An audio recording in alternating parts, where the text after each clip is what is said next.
नमस्कार, इंडी news line में आपका स्वागत है। पिछले कुछ महीने से लगातार विपक्षी दलों के नेताओं को ईडी मनी लॉन्ड्रिंग के मामले में समन भेज रही है, उन्हें गिरफ्तार कर रही है।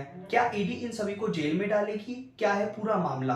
क्या कहता है कानून? आइए जानते हैं सुप्रीम कोर्ट के सीनियर वकील और फोरेंसिक ऑडिटर पुष्पिंदर कुमार जी से। देखिए, ईडी जो अभी आप जो देख रहे हैं, जो ईडी जो गिरफ्तार कर रही है, जो गिरफ्तार कर रही है वो कानून है prevention of money laundering act.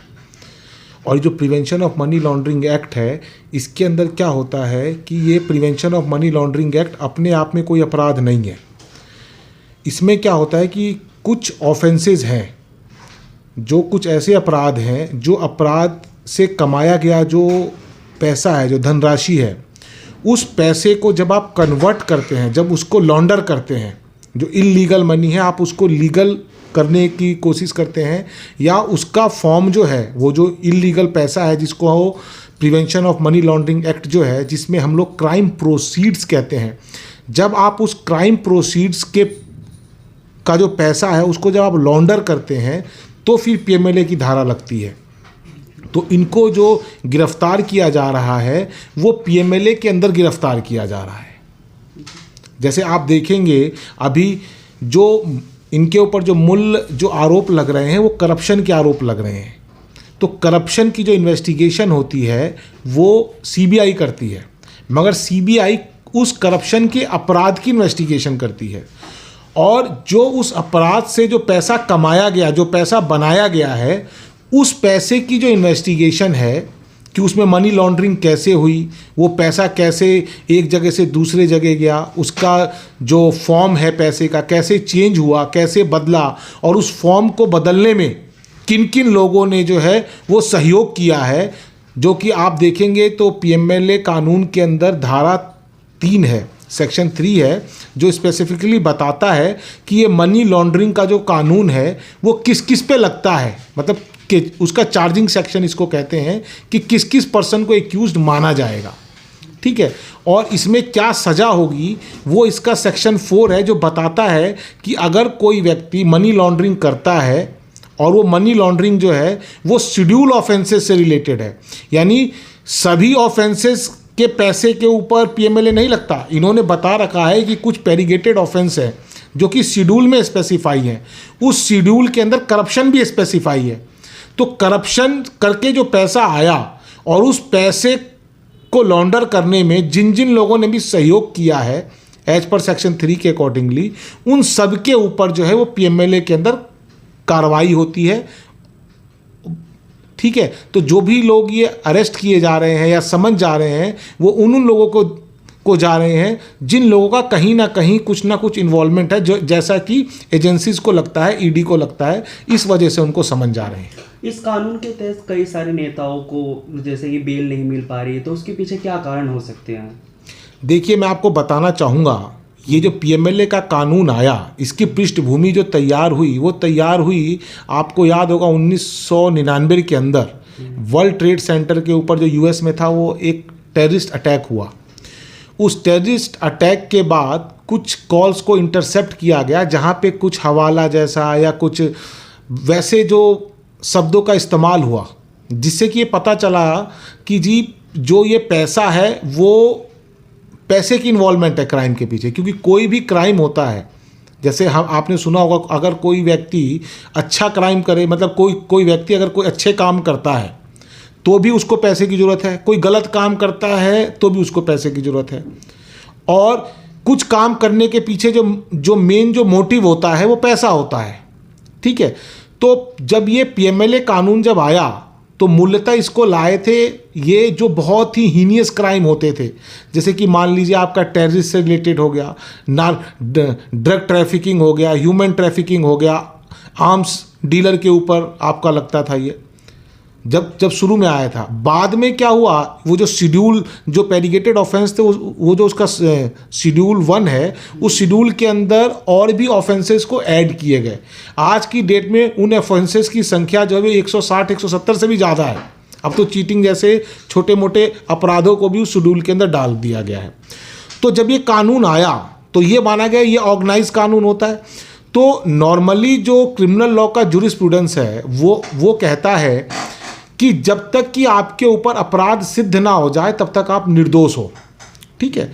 वहां पे चलता है प्रिजम्पशन ऑफ इनोसेंस, आपके ऊपर जब तक अपराध सिद्ध ना हो जाए तब तक आप निर्दोष हो। मगर कुछ कानून ऐसे हैं जहां पे ऐसा नहीं कि पीएमएलए में नहीं, और भी कानून है जिनके अंदर क्या है, प्रिजम्पशन ऑफ गिल्ट चलता है। यानी कि एजेंसीज मानेगी, जो प्रोसिक्यूशन है उसको इस्टेब्लिश करने की जरूरत नहीं है कि आप अपराधी हो, आपको इस्टेब्लिश करना है कि आप निर्दोष हो, ठीक है। जो बेल के प्रावधान है, जब ये कानून पीएमएलए एक्ट आया तो पीएमएलए एक्ट का जो है वो ओवरराइडिंग इफेक्ट है बाकी सभी कानूनों के ऊपर। जब ये आया तो उस पर लिखा था कि जो पीएमएलए का कानून है इसका ओवरराइडिंग इफेक्ट है आपका सीआरपीसी के ऊपर भी, और जो आपका इंडियन पिनल कोड था पहले उसके ऊपर भी जो है इसका ओवरराइडिंग इफेक्ट है। इस वजह से क्या होता है, आप देखेंगे नॉर्मल जो ऑफेंसेज होते हैं उसके अंदर बेल बड़े आराम से मिल जाती है, क्योंकि एक बेल का जनरल सिद्धांत ये भी है कि बेल जो है वो जनरल है, देनी है, और जेल जो है वो एक्सेप्शन है, ठीक है। तो ये जो जजेस होते हैं, नॉर्मल जो क्रिमिनल केसेस होते हैं वहाँ पे उनका एक विशेषाधिकार है, उनको लगता है कि ठीक है तो वो बेल दे देते हैं, है उसमें। बट इसके अंदर एक सेक्शन 45 है पीएमएलए में जो बेल की बात करता है। वहाँ पे क्या है, वहाँ पे जज को लगना चाहिए कि आपने बिल्कुल ऑफेंस नहीं किया है, जज तभी बेल देगा जब वो सर्टिफाई हो जाएगा 100% उसको लगता है कि हाँ आपकी कोई इन्वॉल्वमेंट नहीं है, आपका कोई लिंक नहीं है, तो ही जो है वो आपको जो है तभी जो है वो आपको बेल ग्रांट करेगा। अगर उसको थोड़ा बहुत भी लगता है कि हाँ आपकी कहीं ना कहीं इन्वॉल्वमेंट है कुछ भी, तो आपको बेल नहीं देगा। क्योंकि मैंने आपको बताया जब ये कानून पहले आया था तो टेररिस्ट के ऊपर लगता था, टेररिस्ट फंडिंग के ऊपर, आर्म्स के ऊपर, तो उसमें बेल दे नहीं सकते ना, तो उसको रोकने के लिए कि इन लोगों को बेल मिल ना जाए। अब क्या है, जो करप्शन है, करप्शन भी शेड्यूल ऑफेंस के अंदर है, जो पेरिगेटेड ऑफेंस है उसमें करप्शन भी है। इस वजह से आप देख रहे होंगे कि यहाँ पे बेल जो है वो बड़ी कठिनाई होती है बेल मिलने में। मगर ऐसा कहना कि इसमें बेल नहीं होती ये सही नहीं है। अगर कोर्ट को लगता है कि हाँ जी बिल्कुल कोई केस बनता ही नहीं है इनके ऊपर, तो कोर्ट जो है वो बेल देती है। और पहले भी लोगों को बेल मिली है, अभी भी आपने देखा होगा संजय सिंह को बेल मिली है। बट कोर्ट को लगना चाहिए सर्टेनिटी 100% कि इसका कोई लेना देना नहीं है तो ही बेल देते, अदरवाइज बेल नहीं देती है कोर्ट। दिल्ली के मुख्यमंत्री अरविंद केजरीवाल, जैसे कि आज हाई कोर्ट ने उनकी याचिका खारिज कर दी है और अब सुप्रीम कोर्ट जाएंगे, तो आपको क्या लगता है वहाँ पर उनको बेल मिल सकती है? देखिए, केजरीवाल जी के मुद्दे पे, क्योंकि ये एक पॉलिटिकल सवाल है, इसके ऊपर मैं उतना बोलना नहीं चाहूँगा। मगर पीएमएलए देखिए, जो भारत का जो संविधान है उसके अंदर एक आम नागरिक और एक मुख्यमंत्री हो या मिनिस्टर हो या कोई भी हो, सब एक समान है, ठीक है।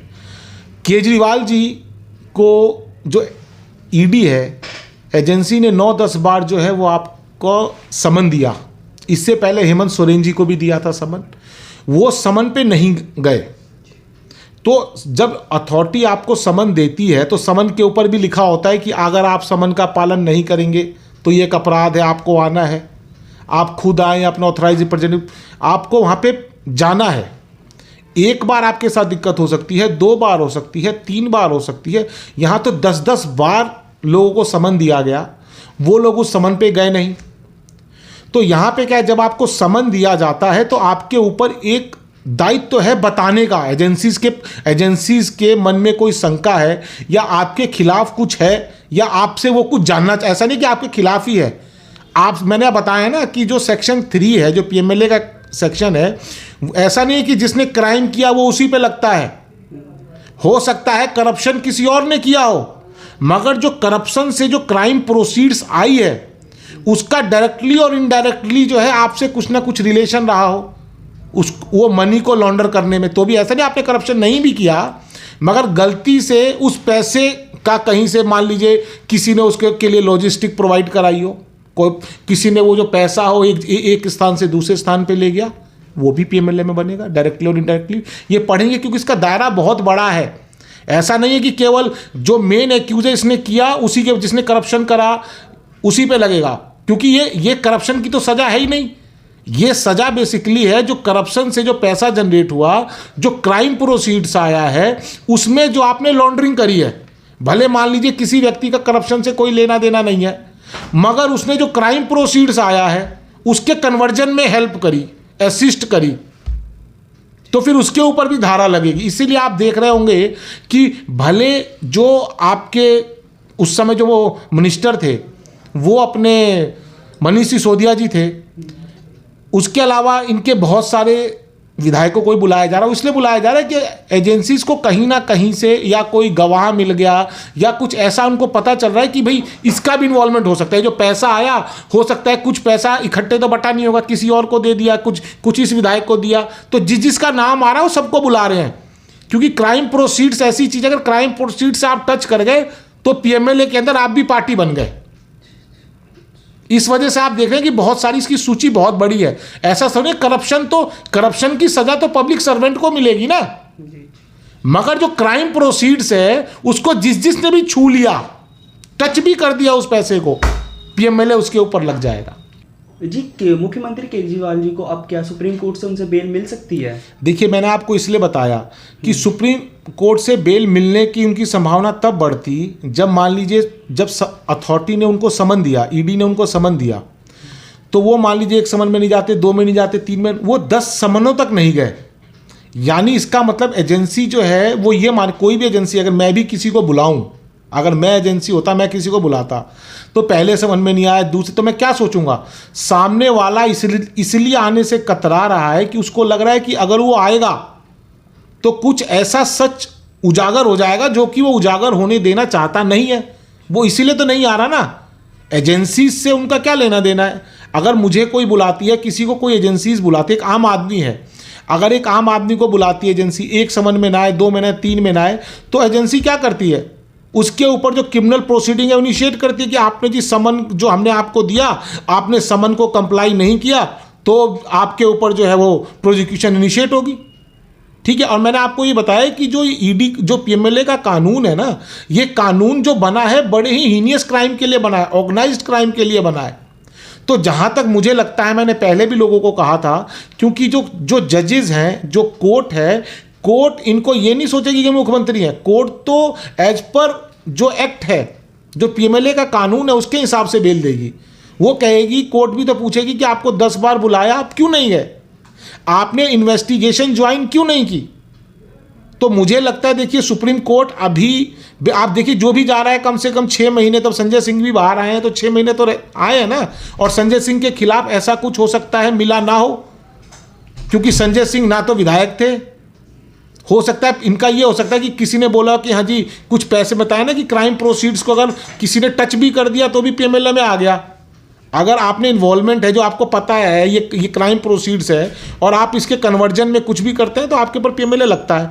बट कोर्ट को लगा हुआ कुछ नहीं, तो अगर कोर्ट को लगता है, देखिए सेक्शन 45 के अंदर वो बेल के जो कानून है वो सख्त है, स्ट्रांग है, मगर बेल मिलती है। मगर मुझे जहाँ तक लगता है, अरविंद केजरीवाल जी को सुप्रीम कोर्ट से भी अभी जहाँ तक लग रहा है, मेरे को रिलीफ की संभावना कम ही लग रही है। मैंने पहले ही बताया था कुछ लोगों को, हाई कोर्ट में आए थे, मैंने कहा नहीं, क्योंकि कोर्ट उनको as a chief minister treat नहीं करेगी। उनके लिए आज की डेट में अरविंद केजरीवाल जी एक अपराधी हैं।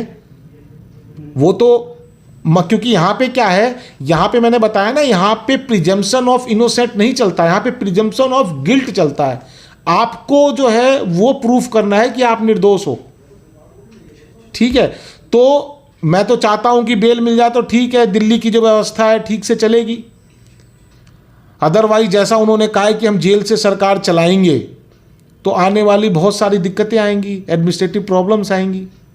या तो उनको रिजाइन कर देना चाहिए, किसी और को बना देना चाहिए, क्योंकि ये भारत के इतिहास में पहली परंपरा है कि कोई चीफ मिनिस्टर जेल में है और वहाँ से सरकार चला रहा है। नैतिकता के आधार पर उनको तो रिज़ाइन कर दिया। आपने ये जो हेमंत सोरेन जी हैं, उनका भी देखा होगा, अरेस्ट होने से पहले उन्होंने रिज़ाइन कर दिया था, उनको भी 10 बार समन आए थे। तो नैतिकता के आधार पर उनको कर देना चाहिए। बाकी ऐसे कानून के विषय में बाकी तो लोगों ने अलग अलग जगह जो है वो केसेस फाइल किए हैं, कोर्ट डिसाइड करेगा इसके ऊपर। जैसा कि हम ईडी के समन की बात कर रहे हैं, तो कई सारे नेताओं को ईडी के समन आते हैं और समन पे पेश नहीं होते, तो कितने समन पे उन्हें पेश हो जाना चाहिए? आपको क्या लगता है इसको लेकर? देखिए, ऐसा कोई नियम नहीं है कि आपको कितने समन पे जाना है। हो सकता है किसी की कोई ऐसी सिचुएशन हो, कोई ऐसे सर्कमस्टांसेस हो जो अनकंट्रोलेबल हो, जो कि बोनाफाइडे लग रहा है कि सामने वाला जो व्यक्ति है उसके साथ रियली कोई दिक्कत है जिस वजह से वो आ नहीं रहा है, ठीक है, वो प्रस्तुत नहीं हो पा रहा है, वो समन की कंप्लायंस नहीं कर पा रहा है। बाकी तो एजेंसीज के ऊपर है, वो तो ना वो चाहे तो किसी ने एक समन कंप्लाई नहीं किया उसको भी, अगर मान लीजिए आपको समन आया और आपने कह दिया जी, आपने उसका जवाब ही नहीं दिया, तो हो सकता है डिपार्टमेंट एक और समन दे, फिर तीसरे समन पे आपके पास खुद ही आ जाए और आपको लेके चला जाए अगर उनके पास साक्ष्य। क्योंकि समन देने का मतलब है कि ऐसा नहीं कि आपको अरेस्ट करना है, समन देने का मतलब है कि आपके पास कोई ऐसी जानकारी है मनी लॉन्ड्रिंग से लेकर के जो कि एजेंसीज हैं वो जानना चाहती हैं उसके बारे में आपसे, कि आपके पास अगर कोई तथ्य है तो आप बताएं। बैंकर्स को भी आते हैं समन, बैंकर को भी, जैसे बैंकर्स हो गए उनको भी चिट्ठी भेजता है ईडी कि आप अपने डॉक्यूमेंट बताएं मनी ट्रेल के लिए, नहीं समझे। तो समन आने से अरेस्ट का कोई लेना देना नहीं है। अगर आपको समन आया, आपसे कुछ जानकारी लेनी थी, आपने जानकारी दे दी और लगता है एजेंसी को ठीक है, तो आपको, अगर आपको समन आ रहा है आप जाने नहीं, एजेंसी तो यही सोचेगी ना कि आप, और आपका कुछ ऐसे जस्टिफिएबल रीज़न भी नहीं है। अगर आपके रीज़न है, वैसे जब एजेंसी बुला रही है तो जाना चाहिए क्योंकि वो एक देश की संस्था है। जी, पीएमएलए एक्ट के थ्रू जो कानून होते हैं, पीएमएलए एक्ट के जो कानून है, इसमें क्या सज़ा का क्या प्रावधान है? देखिए, पीएमएलए के अंदर जो सज़ा का प्रावधान है, इसके अंदर सेक्शन 4 है। सेक्शन 4 के अंदर लिखा है कि पनिशमेंट क्या है। इसके अंदर जो कम से कम पनिशमेंट है वो 3 साल की है, और कुछ ऑफेंस में के अंदर 7 साल है। शेड्यूल मैंने बताया ना कि जो पीएमएलए अपने आप में कोई अपराध नहीं है, वो अपराध जो कि शेड्यूल में लिखे हुए हैं, यानी मान लीजिए उसके अंदर आपका ह्यूमन ट्रैफिकिंग लिखा हुआ है, कस्टम की चोरी लिखी हुई है, ठीक है, ड्रग ट्रैफिकिंग लिखा हुआ है, ठीक है, करप्शन लिखा हुआ है, और भी बहुत सारी चीज़ें लिखी। उन अपराध के करने से जो पैसा आपने कमाया, उस पैसे को जो है अगर आप कन्वर्ट करते हैं तो लगता है। तो उस अपराध जो शेड्यूल है उसके अंदर भी अपराध की श्रेणी बना रखी है। तो कुछ अपराध के ऊपर सज़ा जो है वो 3 साल की है, कुछ अपराध कम से कम सज़ा 3 साल की है, कुछ अपराधों में 7 साल की है, और कुछ अपराध है जहाँ पे सज़ा 10 साल की है। तो ऐसा नहीं है कि कोई फिक्स सज़ा है, 3 साल, 7 साल, 10 साल, इस तरीके से जो है वो बांटा हुआ है। ये जो ईडी के संबंध जो आ रहे हैं, अब ये जो नेता है, ये अपने बचाव के लिए क्या कर सकते हैं, आप बता सकते हैं? देखिए, मेरा ये मानना है जब आपको ईडी का सामान आ रहा है तो आप जाकर के एजेंसी के साथ सहयोग करें, क्योंकि अगर आप मान लीजिए अगर आपने इन्वेस्टिगेशन ज्वाइन कर लिया, उसके बाद ईडी आपको अरेस्ट भी करती है, तो आप कोर्ट में जाके बोल सकते हैं ना कि माय लॉर्डशिप, मैंने तो इन्वेस्टिगेशन ज्वाइन कर रखी है, मैं भाग तो नहीं रहा, ना मैं एविडेंस को टेम्पर करूंगा। अगर आप इन्वेस्टिगेशन ही ज्वाइन नहीं कर रहे हैं और आप एक प्रभावी पद पे बैठे हुए हैं, और वो बहुत बड़ा प्रभावी पद है जहाँ पे एजेंसी को लगता है कि आप जो है वो एविडेंस को टेम्पर कर सकते हैं, सबसे पहले तो आप कोर्ट में जाके क्या बोलेंगे? कोर्ट तो वो पूछेगा ना कि आपको 8 बार, 9 बार, 10 बार समन दे रहा है, तब भी नहीं जा रहे हैं। तो कल की डेट में अगर हमने आपको बेल दे दी तो ये तो एक जुडिशियल प्रेसिडेंट सेट हो जाएगा। कोई भी बोलेगा जी आपने तो हेमंत सोरेन जी को बेल दी थी, वो तो 10 बार नहीं गए थे, और मुझे एजेंसी ने 5 बार उठाया और बंद कर दिया है, 5 बार समन है, मैंने कंप्लाई नहीं किया, मुझे जेल में डाल दिया है, और मेरे को तो आप बेल नहीं दे रहे हैं। मैंने बताया जो कानून है वो कोई भेदभाव नहीं करता। जो आर्टिकल 14 है कॉन्स्टिट्यूशन ऑफ इंडिया का, उसके लिए सभी नागरिक एक समान है। आप देखेंगे कोर्ट्स तो क्या है, बहुत से फैसले जो हैं कोर्ट्स के, जो हमारी न्यायपालिका है, उनके जो बहुत से फैसले ऐसे आए जो सरकार के विरोध में भी हैं। तो क्या है, अगर आपका कंडक्ट दिखना चाहिए कि आपने इन्वेस्टिगेशन में सपोर्ट किया है, इन्वेस्टिगेशन आप ज्वाइन कीजिए, जो आपके पास जो इन्फॉर्मेशन आपके पास है वो सही जानकारी आप एजेंसीज को बताइए। अगर आपका कोई लेना देना नहीं है तो फिर अगर आपको एजेंसी तब भी अगर गिरफ्तार करती है तो आपके पास एक ग्राउंड होता है कि मैंने तो इन्वेस्टिगेशन ज्वाइन करी है ना। जैसे कि दिल्ली के मुख्यमंत्री अरविंद केजरीवाल को 2 बार ईडी ने रिमांड पर लिया था, फिर उसके बाद ईडी ने फिर उसके बाद न्यायालय ने उसको न्यायिक हिरासत पर भेज दिया था। तो इसको लेकर क्या कहना है आपका कि कितनी बार ईडी रिमांड पर ले सकती है और न्यायिक हिरासत कितने दिन तक चल सकती है? देखिए, रिमांड का ऐसा कोई सिस्टम नहीं है कि रिमांड अगर मान ली इन्वेस्टिगेशन कंप्लीट नहीं हो रही है तो रिमांड पे रखेगी ना। एक बार मांगेगी, 2 बार मांगेगी, 3 बार मांगेगी, तो रिमांड तो एजेंसीज का अपना अधिकार है, उसको जब तक लगेगा तब तक मांगेगी रिमांड पे। हो सकता है वो आगे भी मांग ले रिमांड पे। उसके बाद जब उनकी पूछताछ कंप्लीट हो जाती है तो फिर उसको जो एक्यूज्ड होता है उसको जुडिशियल कस्टडी में भेज दिया जाता है। तो अभी वो जुडिशियल कस्टडी में है। अभी जितने भी लोग हैं जिन सबकी रिमांड खत्म हो गई, सारे लोग जुडिशियल कस्टडी में हैं। तो ये क्या है, एक प्रणाली है जो आपका क्रिमिनल लॉ है उसकी एक प्रणाली, जिसके तहत पहले जो कोई भी एजेंसी है, नॉर्मल पुलिस भी गिरफ्तार करती है तो पूछताछ वो जेल में थोड़ी ना करेगी। जेल के अंदर तो जेलर है जो मेन है। आईओ तो अलग होता है ना, जो पुलिस थाने का है। जो जैसे दिल्ली के अंदर मान लीजिए कोई घटना घटी कनॉट प्लेस में, तो कनॉट प्लेस पुलिस अगर किसी को पकड़ेगी तो रिमांड पे तो कनॉट प्लेस पुलिस इन्वेस्टिगेट करेगी ना, पहले उसे पूछताछ करेगी। उसके बाद जब उसकी पूछताछ कंप्लीट हो जाएगी तो उसके बाद फिर उसको जुडिशियल कस्टडी में भेज देगी। जुडिशियल कस्टडी में जाने के बाद सामने वाला जो व्यक्ति है वो फिर बेल एप्लीकेशन मूव करेगा। ठीक है, तो नॉर्मल केसों में बेल मिल जाती है। पीएमएलए के अंदर सेक्शन 45 है क्योंकि हीनियस क्राइम के लिए आया है।